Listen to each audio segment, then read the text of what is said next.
રાજકોટના ઉપલેટા તાલુકાના લાઠ ગામે 1 કરોડથી વધુના વિકાસ કાર્યોનું ખાતમુહૂર્ત અને નવી પંચાયત ભવનનું લોકાર્પણ કરવામાં આવ્યું હતું। આ ગામના સરપંચ દ્વારા વિવિધ ગ્રાન્ટો મંજૂર કરાવી તમામ વિકાસના કાર્યો કરવામાં ખૂબ જ સફળતા તેમને મળેલ છે।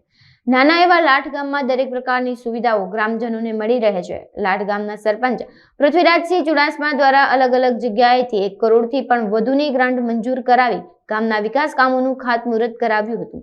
આ તમામ મંજૂર થયેલી ગ્રાન્ટમાંથી ગ્રામજનો માટે લગભગ તમામ વિકાસના કાર્યો જેવા કે નવી ગ્રામ પંચાયત, સીસી રોડ, ભૂગર્ભ ગટર, સમસ્ત ગ્રામજનો માટે RO system, solar system, causeway, ગામના વિકાસ માટે એક ટ્રેક્ટર જેવા વિવિધ ગ્રામ્ય વિકાસ માટે આજરોજ ખાતમુહૂર્ત કરાયું હતું। આ કાર્યક્રમ પોરબંદર સાંસદ રમેશ ધડુક, ધારાસભ્ય મહેન્દ્ર પાટલિયા, તાલુકા પંચાયત પ્રમુખ પિયુષ હુંબલ તમામ ગ્રામજનો બહોળી સંખ્યામાં ઉપસ્થિત રહ્યા હતા।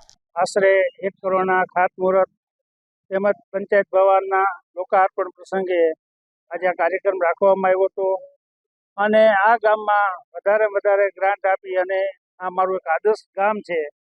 તો આદર્શ ગામ કેવું હોવું જોઈએ, એક નમૂનારૂપ ગામ બને એવું અત્યારે લાઇટના સરપંચ પૃથ્વીસિંહ ખૂબ સારી રીતે મહેનત કરી અને અલગ અલગ વિભાગની બધી ગ્રાન્ટો લઈ અને ગામમાં વધારે બધા કામો થાય એવા પ્રયત્ન કરે છે। અમારું પંચાયત ભવન પણ એનું ખૂબ સરસ મજાનું હતું અને ખૂબ સારું બને એવું છે।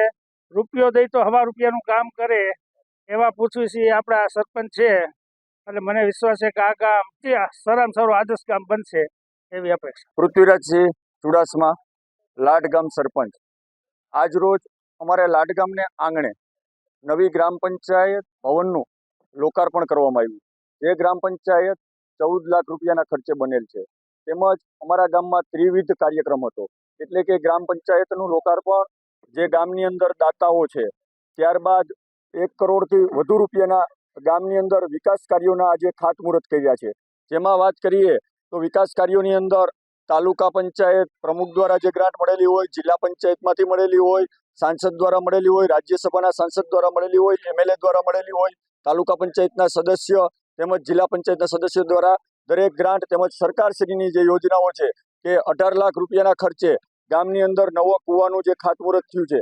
તો આવી જ રીતે અલગ અલગ વિવિધ પ્રકારની ગ્રાન્ટો લઈ આજે અમે 1,18,16,344 રૂપિયાના વિકાસ કાર્યોનું ખાતમુહૂર્ત ખુલ્લું મૂક્યું છે। ત્યારબાદ ગામની અંદર દાતાઓનું સન્માન કરવામાં આવ્યું, જેમાં મુખ્ય દાતાઓ વિનુભાઈ ઘેટિયા, જેમને ગામની અંદર મોક્ષ રથ આપેલો છે। એવી જ રીતે શિવજી મંદિરમાં જે મહાદેવની મૂર્તિ પ્રતિષ્ઠા કરવામાં આવી છે તેમનું પણ આજે અમે બધાનું સન્માન કર્યું છે। બસ એ જ અસ્તુ, વંદે માતરમ, ભારત માતા કી જય।